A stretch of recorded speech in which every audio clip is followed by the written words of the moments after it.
All right, here we go. Welcome back to... go ahead. You got it, Sean. Soft open. Welcome back to Oh No Octopus and Friends. We're here at Red 13 Studios in Framingham, Massachusetts. Welcome. So what are we talking about, boys? Today we're going to talk about the studio. It doesn't mean this studio, any studio stories, how to get people through studio bullshit, how to manage pricing, how to, navigate through a studio manager to an engineer, how to bring your own engineers in. Or just even some of our studio stories. That'd be fun. Studio stories are other fucking people's dope. studios. Let's start with your studio. What's the first time you ever recorded someone on your own where you're like, oh, this is weird? So the first time I ever recorded somebody else. Yeah. So I guess it was Glenn, my drummer in Lansdowne, and I kind of started doing some songwriting stuff for this band out of New Jersey called Meadowland, who the singer of that band, Jax, she would crucify me calling her Jackie. Yeah. Jax went on to become a runner-up in American Idol. But back then they were all just kids, and we were, working with them on songwriting. Their parents brought us in. And so the first, I wasn't really producing on a high level back then. Right. It was more just a songwriting situation, but we were recording all their demos in Garageband. Nice. And personas. Yeah. So I've always wondered what your fascination with female pop singers is, and I didn't realize she was your first one. That's a pretty dope start. I mean, and she's, I guess, is lucky to get you too. She was even, she was a superstar back when she was, like 12. So it's no surprise that she went on to, do so well. And I think she's still starting to get back into releasing music and stuff now. But yeah, no, that was kind of it, creating those songs in Garageband, and that kind of took me on. That was kind of the start of the evolution, actually. Of then for the songs we wrote, we went down and worked with ZK Productions in Atlanta, and they have a beautiful studio down there. Those guys are the best, Zach and Kenneth. But then as we did more writing stuff and more work with them, we started actually tracking some of the stuff. We worked, Glenn and I worked out of my friend Ryan's studio in Long Island, and we ended up doing 2 tracks with them there that we ended up producing. And kind of that was in Logic, and then I slowly got my feet went into Pro Tools. I remember opening it up for the first time and be like, no way. What do you mean? No way.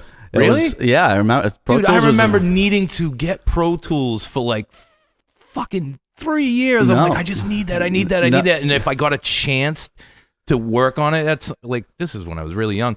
I'd be like, oh my God. And I'm like, did he do that right? Well, yeah. I didn't know what was going on. Well, the transition from like GarageBand to Logic was, very natural. And then you go from that to Pro Tools, and it's like, oh my God, this is so frightening. Right. Yeah. What did you use prior? Me? Jim, yeah. I used back in the day, I used Cubase, which was dog shit. I used something that was brand new when digital Workstations came out. I forget the name of it, but it was like the first time you could do like 32 tracks and all this shit. It was all garbage. And this is back in the day, like if you wanted to record something digitally, I'll go back to the beginning. When I was first starting, I used to have an audio file, and if I wanted to test like a little piece of an EQ, like if I wanted to boost some bass or something on like a master, dude, I would have to select a little piece, hit render, and I would go to bed. The next day I'd wake up and I'd be like, oh, I hope it sounds good. And you'd hit play. Because it was a 486 PC. You won't even know what that is. It's dog shit. Like this shit. And it would sound like crap, and then you'd undo it, and then you'd go about your day, maybe, and that's how it was. But I started doing that stuff. I started on tape machines. That's what I started on. Wow. Yeah, like it started on a 4-track cassette, but it was a big deal when I got like Atari 8-track 1/2-inch, which was incredible. And then from there, it was all like all the studios I worked in all had 2-inch 24s, but then ADATs came out, which was total dog shit, but I had a lot of those because I needed 30 tracks for stacking my trash. And then from there, I remember I needed a Pro Tools system so bad, and one of my really good friends, Sean, bought one. He put like $12,000 into it when we were really fucking poor. $12,000 to get the interfaces and the 3 cards so you could mix anything. Because back then you had to use their hardware. You had to. Right. Yep, there was no other way. But it was awesome. And that was like a start of like me diving into like EQ automation and all this kind of stuff. It was incredible.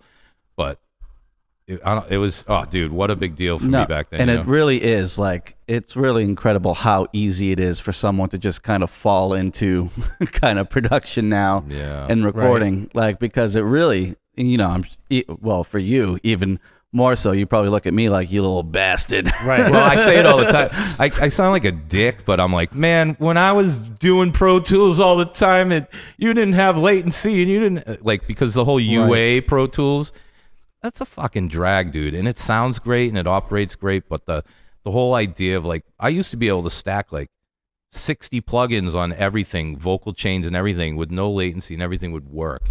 And those days are gone because the computer's doing the work now, and it's it's limited. Whatever. That sucks. Yeah, but I mean, even now, it's like you can get into a DAW without jumping through the hoops. For free. Yeah. Reaper. Yeah. There's nothing wrong with it, honestly. The barrier to entry is gone. It's gone. It's gone. And none are really better than the other. I mean, if you want to get technical. I mean, I think it's a good thing. It is good. Yeah, you can. I mean, I remember when we were trying to, record our own demos in basements and in attics. When, even, before we started working with Sean, it was like a total shit show. We'd be utilizing like Logic, and we were and I remember the 4-track days too, when that kid came to the garage. Oh yeah, we we did that. Yeah, that was even hard, Yeah, well, yeah, that stuff. I remember first demo all live. Yeah, that was our first demo. You're right. Yeah. That was even before Jim. I remember trying to. I remember my cousin Damien. He was on a very giving spree one year. Took me into Guitar Center, and one of the things he got me was this like 8-track recorder. And I remember trying to figure that thing out. Was like, it digital? Yeah, trying to figure that thing out and like get a song like off of there was like learning calculus when you're 7. You know what I mean? Like small little bar to like being a 7-year-old trying to do calculus. Like it was insane. I was like, this. How do I get like? All right, I have it in. That was tough enough on its own. Now, how do I get it out? Figuring out how to get it out of that was like a nightmare. That's what the universe puts before you to get you out of the game. It's like if you could suck up that, because that's in every business, that the little things. If you can get past that, all right. I remember, maybe we'll let you write a song and put it in here. I remember my workaround was I took the outputs and I had like a boom box. And so I recorded it to a tape from the out of that thing onto like and it obviously sounded like shit, but it was like, Casio. yes, I have now this tape of my song. Was that hard to get out of the box that you had to do that? Yeah, and the computers were a thing. You plugged it into the computer, but I had no idea how to get it off that thing into the computer. It didn't make sense. You just gave me a terrible memory. Back when I first started fucking with Pro Tools, when I wanted to get my song out, I didn't know it bounced to Discman. I didn't, and it would be like, and there was no YouTube dude showing you in 12 seconds. I'm like, I totally feel you. Just hitting play on all the tracks. I'm like, all right, how do we get this fucking song out? And the book back then was like that thick, and No, true, and you just even touching on the YouTube thing, that's so huge because I went to Berkeley, but not for production, not for recording. I was more in the songwriting and professional music classes. In the parties. That you didn't tell people you went to Berkeley. You told them you went to BU, so they didn't make fun of you. But I lost my train of thought. But yeah, so that's kind of where I learned from, is watching and reading all the stuff online. Yeah, watching YouTube tutorials. That was my college of recording, was literally online, and it took me to here. So it works. You don't have to go to a school to learn this stuff. The information is out there for you to get there on your own. It's really amazing. Yeah, it is now. For the people that have the drive to learn, like, you don't have to go pay this person to take classes. You don't have to go pay for this. You can literally learn for free online. I mean, you got to go buy the stuff to learn on, but there's the opportunity for you to learn online for free, just watching and reading things. and just doing it over and over again. That's really the only way to do it. Is even if you do go to school or whatever, doing it, recording things over and over again, doing projects, is recording your friends, and you get a little better each time. Is the way it happens. And the startup cost now is super low compared to back then when you started. What does it cost to open a studio? $25,000, really, right? No, something not in that even. neighborhood. I mean, you could even. I mean, honestly, you could super low. You could go super low. No, if you want could to do just it for start one in your $1,000. bedroom. I'm in talking your like bedroom. a commercial spot. If you want $25,000 investment, if you're smart, will make you some money. You could have a nice room and a good stuff. Yeah, you could get it going at that rate. But you could you can even do it in your bedroom with. I mean, you still. You need a good enough laptop to be able to handle the situation, and you do want a decent interface to make it worth even getting a sound.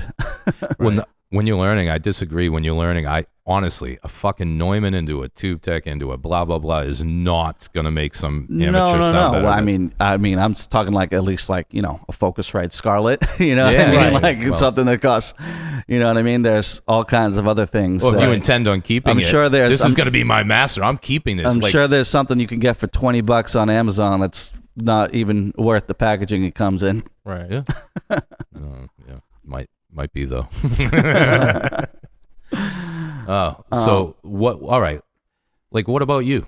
You touched on like the basement shit in the past. Like, as a drummer, I mean, how the hell do you even start? Like, when you guys were doing your own shit when I met you, but like, I mean, how did you even know you were ever even going to get to a studio? What does that even mean? I mean, like our first recording ever was somebody coming in with like an 8-track and mic and everything up, and I believe it was like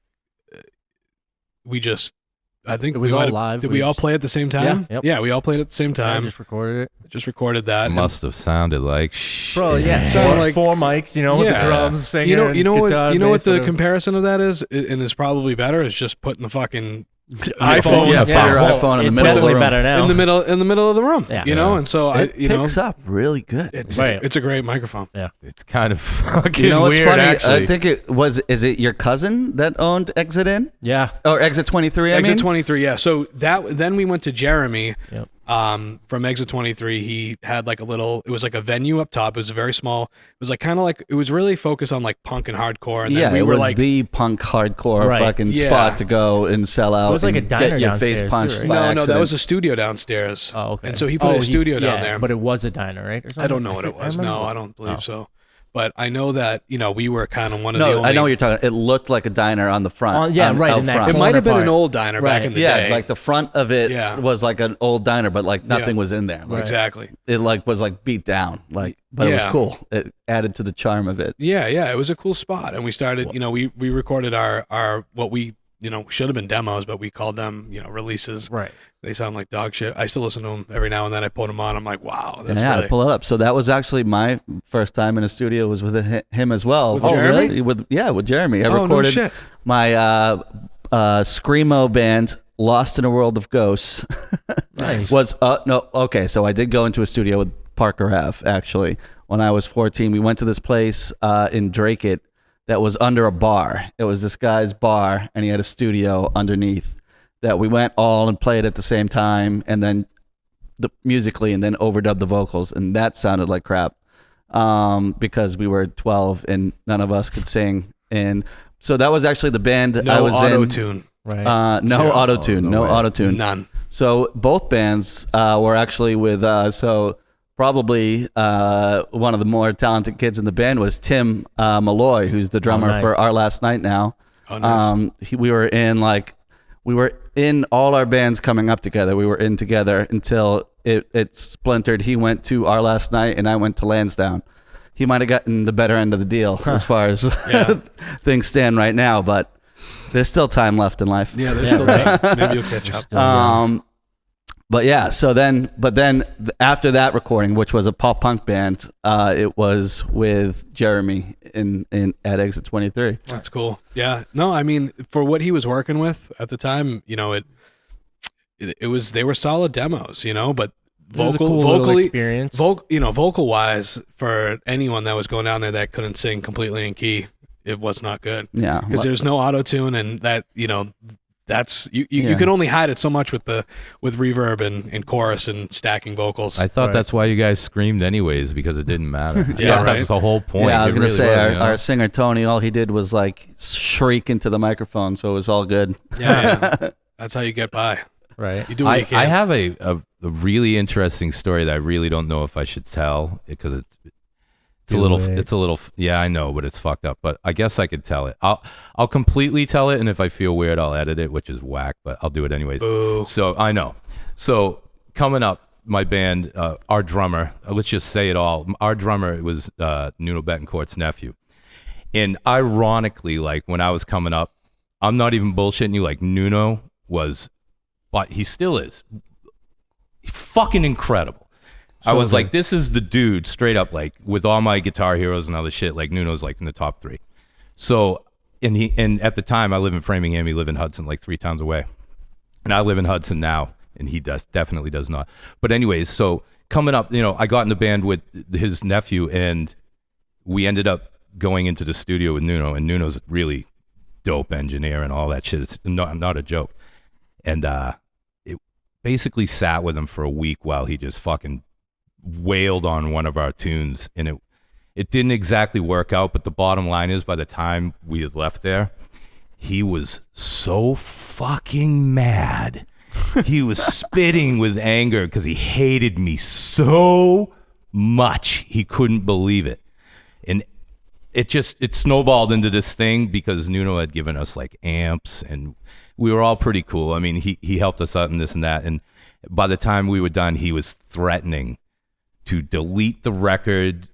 Dude, it went so deep when we got the speech about how we sold 1.5 billion records and all this shit.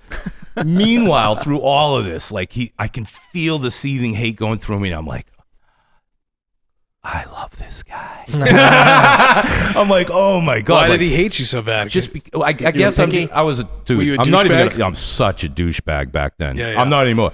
No, but it's like really. It's important to know that like I barely really didn't say much because I'm just like in awe of like this dude doing this shit. And when we were done, after all that, he put our singer, who was a real sensitive, really good dude. Not our singer, our drummer, in a spot. And the kid had to hand me a handwritten note from Nuno. It was 4 pages of Nuno telling me what a shit bag I was. Oh, damn. And I was just like, once again, I'm just like, oh, this is awesome. I still got it. I was like, oh my God, like, I love him. Like the whole time I couldn't, I was just like, either way. So we ended up going to do the same song later. I'm not shitting on Nuno. I still think he's amazing. Like, I don't think there's many who could touch him.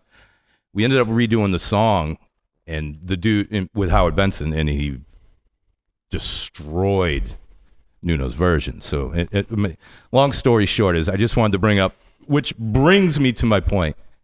Have you ever had nasty run-ins with clients in this studio? And we don't need to name names, but that was like super intense for me. And I was the client. We weren't paying him; he was helping us. But it was like, woo, dude, it was fucked up, Yeah, no, I think it definitely happens because, you get into a situation where it's like, we get passionate about things because we're usually deeply involved in the creative process. We're usually we're usually at least 50% writers on the track, and also, helping with, when Mark and I get involved in a track, involved with an artist at a heavy level, we're trying to, we want them to get to a high level because it obviously helps them, and it only helps us.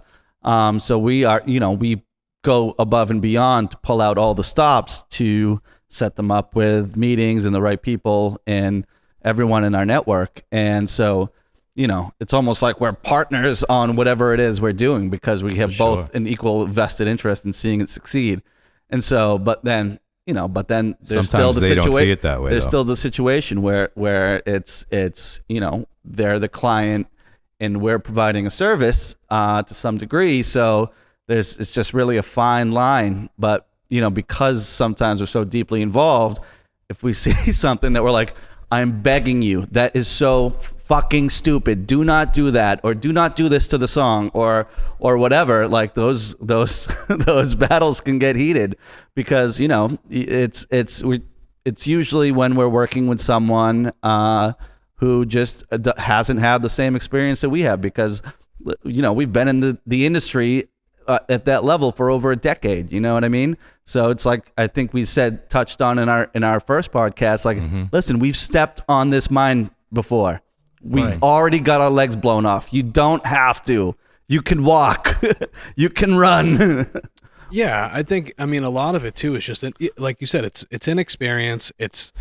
And the big thing about an artist, I was talking to Novell about this the other day on the phone, and he was saying, what makes an artist is also the thing that breaks and like makes an artist bad. So it can work against them when they have like their arrogance and their ego, and the ego is what attracts people, but that ego can also destroy them and destroy the inner side of the team, and the production and the label and the manager, like all that stuff becomes a problem.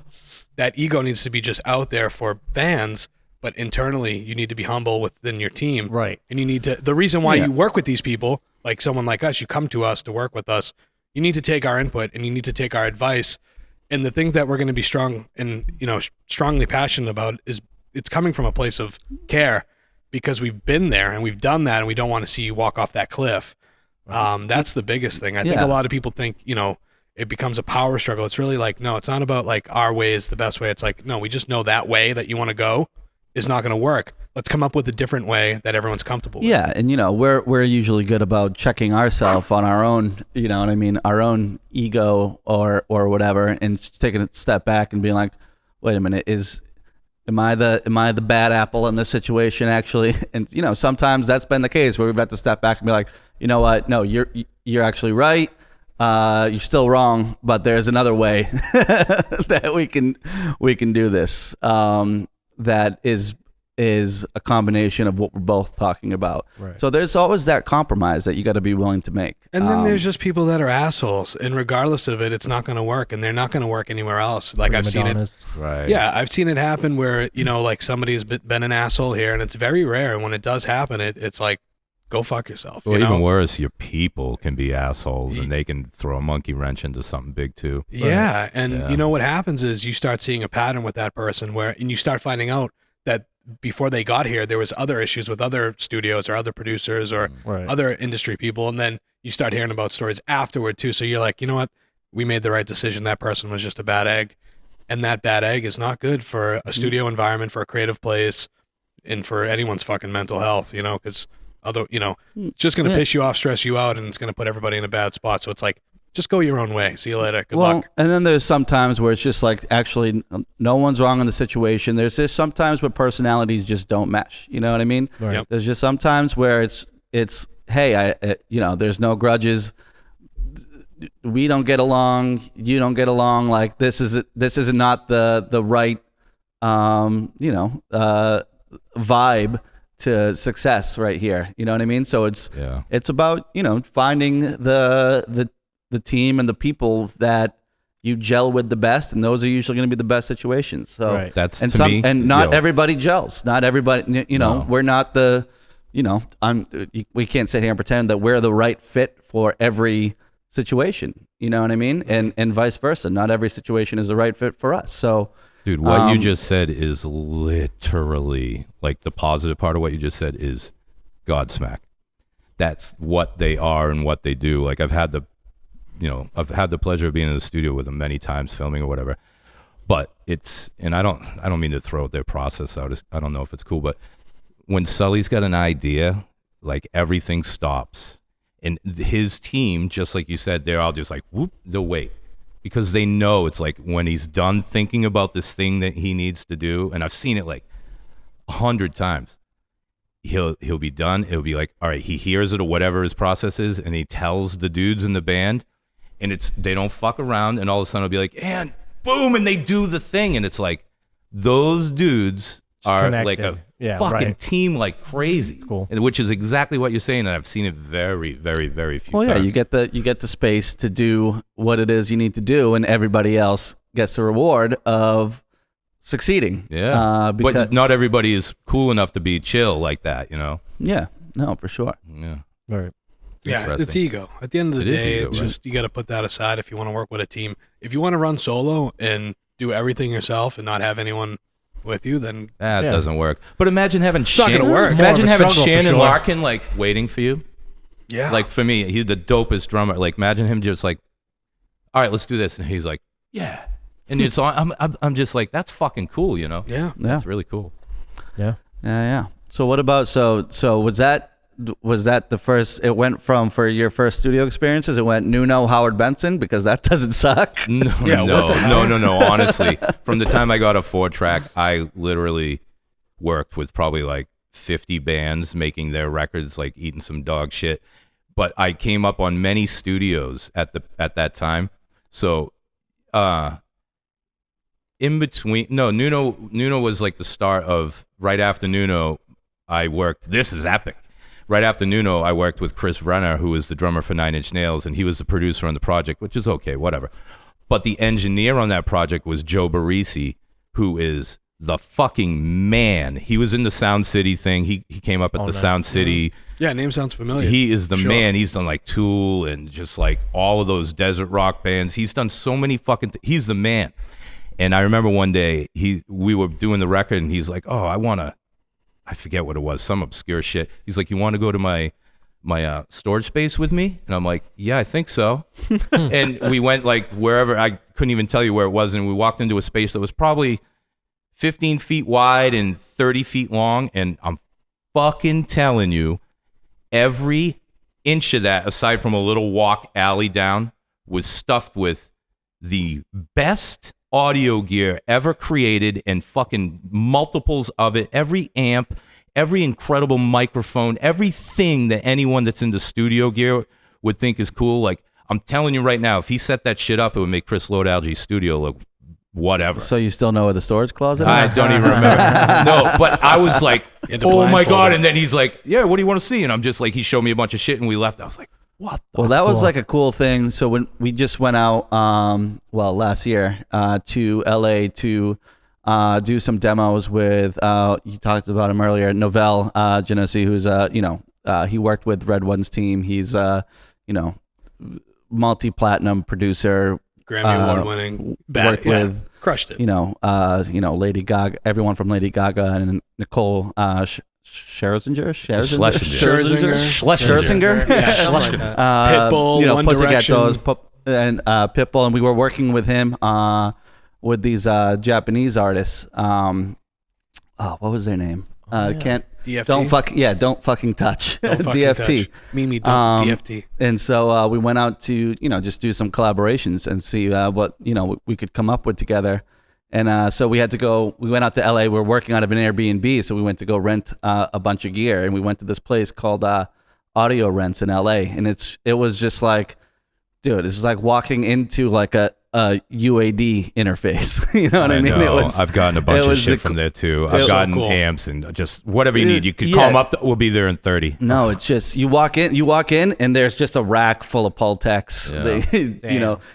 There's just, and it's like a warehouse of just rows and rows and rows of all the stuff you want to use, all the stuff you pull up the plug-in. Nice. It's like all the plugins were there, and amps and guitars and everything. Yeah, all just rack mount walls. Basically. Yeah. It was cool. Cool. Sean was like a fucking kid in a toy store. I bet it was unbelievable. He was just like, oh my God! All these knobs I can just touch. Pulling, I was like, we'll take one of those, and we'll take one of those. And I've seen this online once. It's like, throw that in the cart. I've always wanted to touch this and turn it. Right? Oh boy, the real feeling. No, instead was stuck with pictures of plugins with scratches on them, like someone wore them out. The guy pulling like, oh yeah, we're pulling out all this stuff. Oh yes. And then so like they're like, yeah, so you have to put a deposit down of like $12,000, but it only actually costs like I don't know, like it was gonna be like $300. So we were like, well, hell yeah, this is crazy. Let's get all this stuff. We're gonna rent it for the day.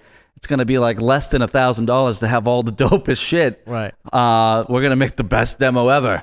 But then you have to like obviously like put down heavy cash to. You need to buy it. Yeah, you need to buy it. You need to pretty much buy it, and then they'll give it back to you when you bring the stuff back. Yeah, right. Because otherwise, I mean, it makes sense. You're walking out of there with $20,000 worth of stuff. Right. No, you don't have to bring it the back. only people that have that shit are the old timers. Like, not that Parisi's an old timer, but kind of. But all those guys, they have everything. Right. They've seen it all. They got it all. Well, yeah, because you could have had like a number 70 on the chart song back then and still make $100,000. Yeah. Yeah, for real. Yeah. But if you did now have you're lucky hits, if you make 10 fucking cents. Yeah. Yeah, it's not worth it anymore. So just do it for love. Well, yeah, or just buy the plugin. Yeah. Right. Yeah. Yeah, that extra 1%'s not going to fix your mix. Right. Maybe, I don't know.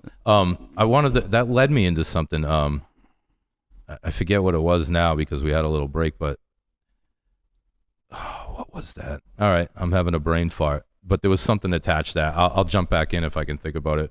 But, well, yeah. So I mean, it's funny because I think so. Obviously, you had your own line of which going from doing yourself to Nuno to 9 Inch Nails to Howard Benson.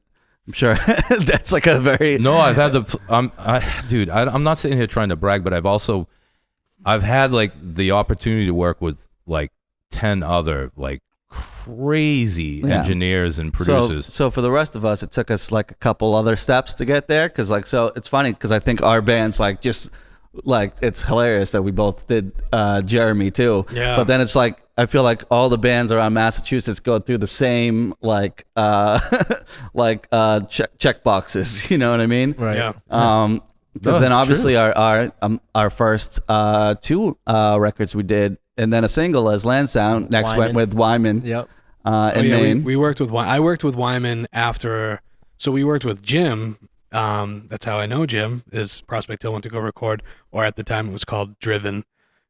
We went and recorded. Even maybe. Yeah, maybe Panacea. We was Panacea, then Driven, then Prospect Hill, and we went and recorded with Jim at his studio. And then from there we went and recorded at another studio, and that was a mess. So we brought that back to Jim. Yeah, we went and sat down in unnamed studio. The studio that we will not name. The studio we will not name, and we were like, oh yeah, I don't know about that place because it doesn't sound. They played us some stuff, and we're like, this sounds like dog shit. I promise you, it wasn't the studio. Beautiful studio. It wasn't the studio. It's a gorgeous studio, and it was an awesome. Like it would have been really awesome to record there, but a cool experience. It just didn't.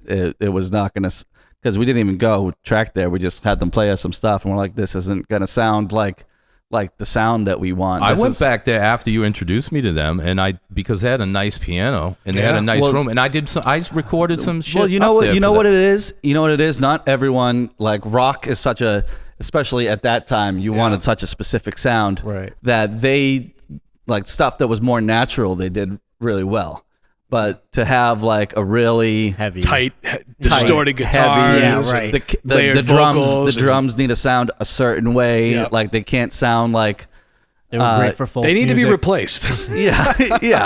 At the end of the day, to compete. Listen, you can go watch all the Chris Lord-Alge videos. He's got his samples loaded up.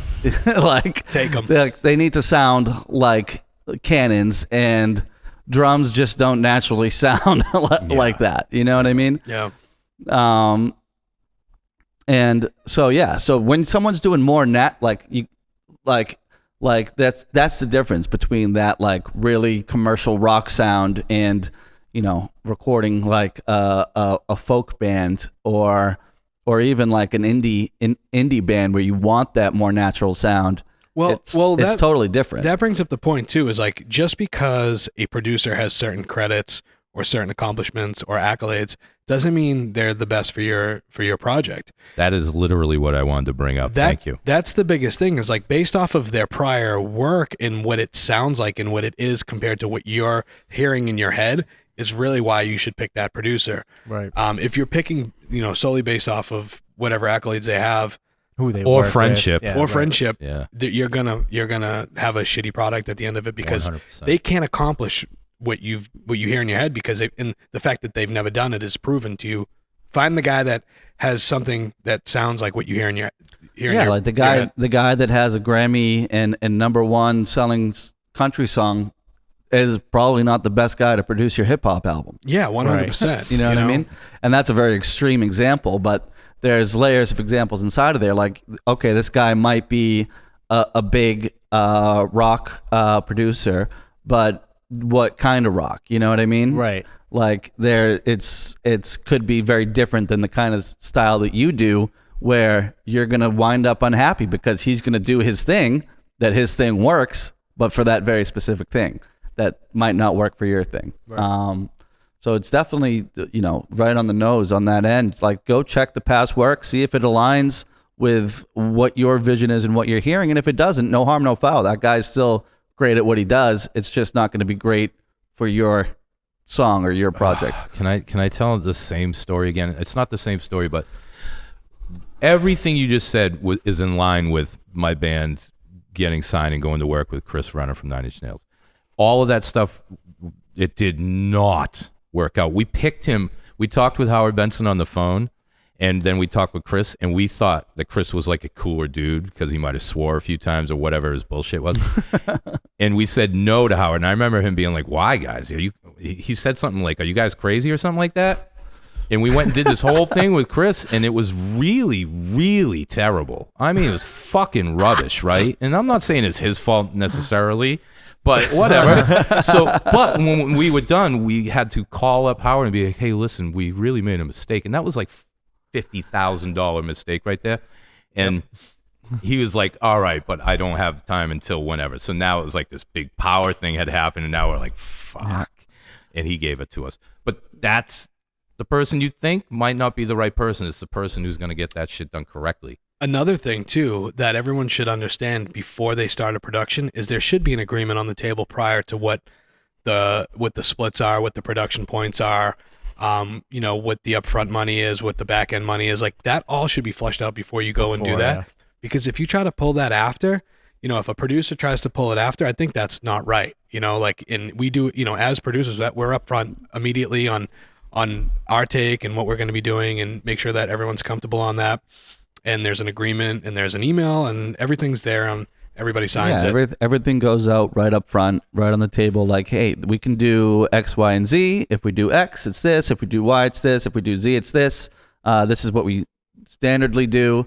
But we've worked with artists on figuring out creative solutions for people that might not have a big budget up front, but you can look at their streaming numbers and see that it's going to come back. So we've made all kinds of deals on that end, but it's always up front, because if, like you said, if you try to do it on the back, then it's sketchy. Well, I had that happen to me. That's why I bring that up. We went Lots of people do. Yeah, we went and recorded and re-recorded 2 songs for the record for Impact. Only one of them ended up making it on.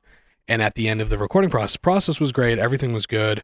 We felt that there was like mostly, he was really mostly engineering, not really producing. We were really producing this ourselves. The song was already done. Yeah. And we were just adding some additional elements that we wanted on. Right. And then also making sure we had better vocal takes. And we did redo drums. We just redid a lot of it just because we knew, but the song already existed, and we were doing a second version of it basically to bring onto the album that we signed with the label. And then after the recording, there was no mention ever of producer points, and that was brought up at the end of it, and I was like, get the fuck out of here. It wasn't so much the fact that he wanted them. It was like, if you wanted them, we should have discussed that at the beginning. And then kind of the way he went about it after was kind of, wasn't shady. Yeah, it was very shady. It was very. But that's your learning curve. Like, here you are years later, and now you're on the exact opposite side of it, and you're not a douche. It's that's like, why hey, we let's don't get do this right. right. Yeah, that's why we don't do that. Right. And we go into that with that understanding. Anyone that says, "Well, this is industry standard," that's kind of bullshit. There is a standard, but it's not an industry standard if it's not within that project. If it's not discussed prior, like, you can't just assume like, well, that's industry standard. There's certain things that are legal, in regards to like co-creating things, but there's no industry standard if you don't agree to it. I don't believe in that, like, yeah, there is a thing that most of the industry does at a certain level. This industry, by the way, if you're going by anything being standard, you've already fucked yourself. Right. That the business is here to fuck the artist. And if you want to have an industry standard style contract, that has just discuss it ahead, up front. Right.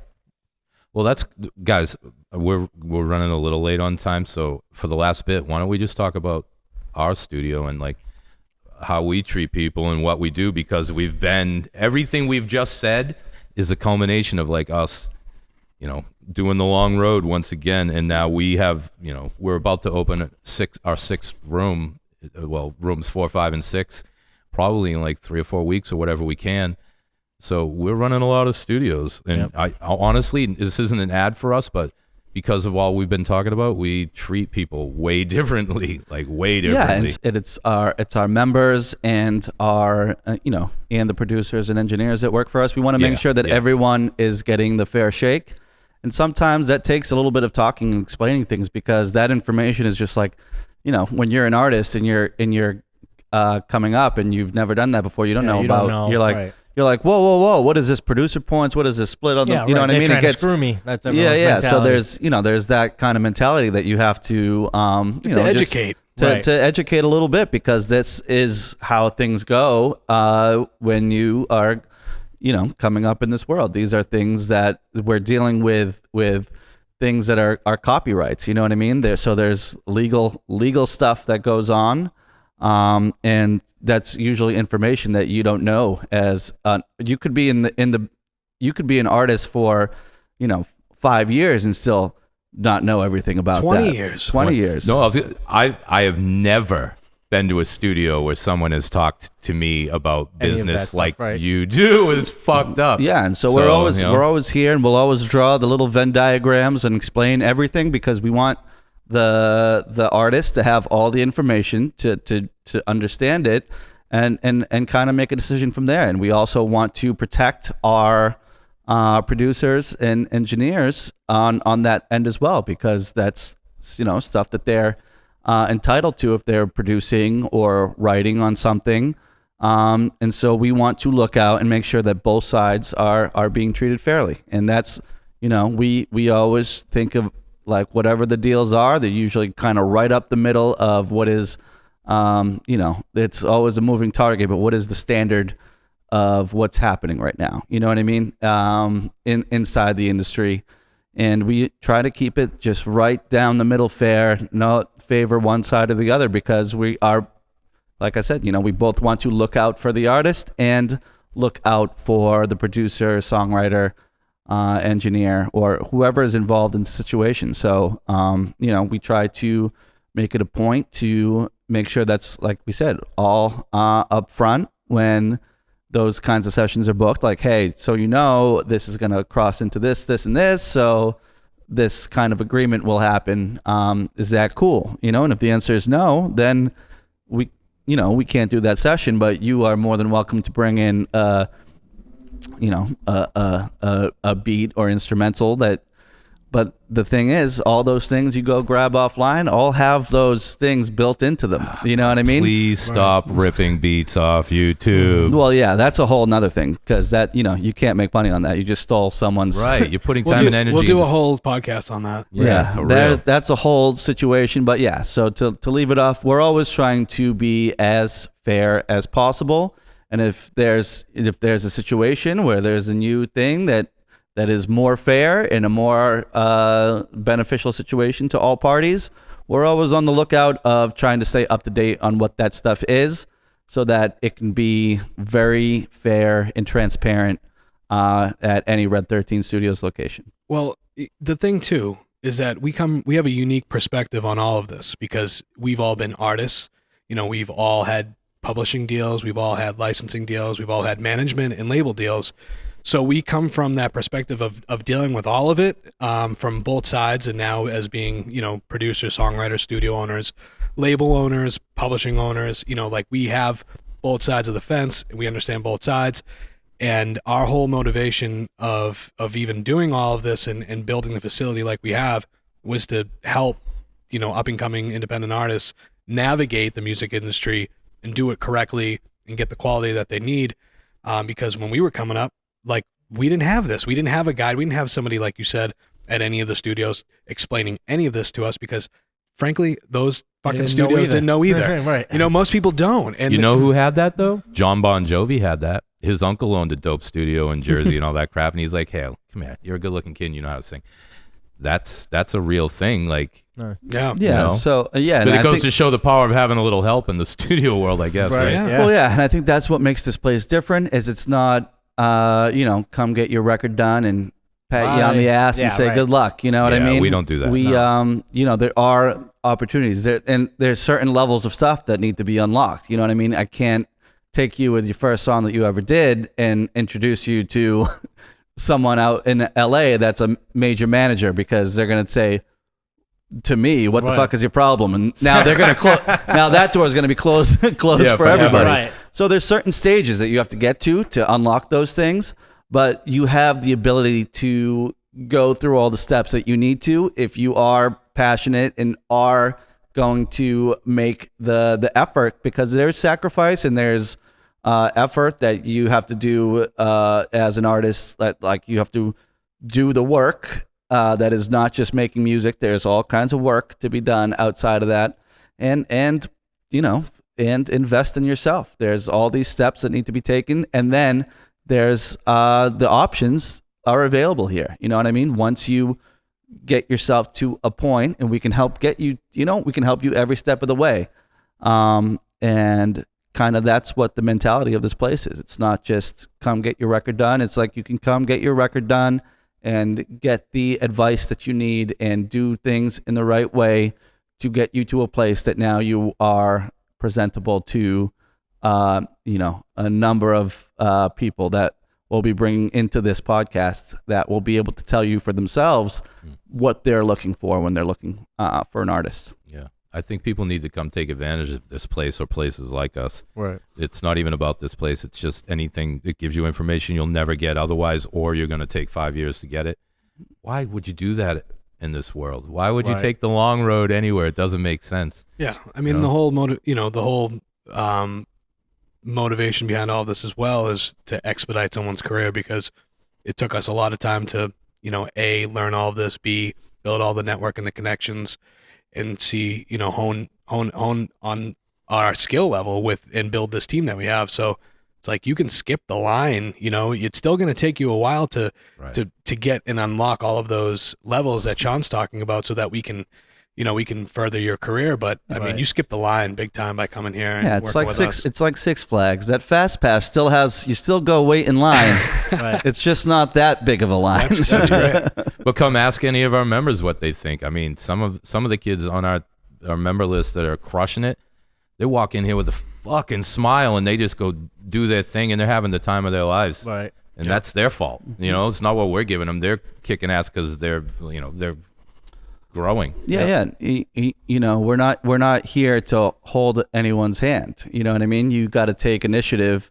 But the people that do take initiative and do take full advantage do very well. Yeah. Right. I agree. You know what I mean? So it's not, we're not going to baby you. We're not going to do it for you. You still have to do the work. But, there's the advantages of gaining that knowledge and being, aggressively wanting to do this. Well, you got to work smart and work hard. Right. It comes together. Got to do both. But you should work smarter before you work harder. Yeah, for sure. Ugh. So, I mean, that's kind of it, guys. We're at the end of this thing, but that was cool. Hopefully that helps some people out. Yeah, and I guess we'll see you next time. Yeah.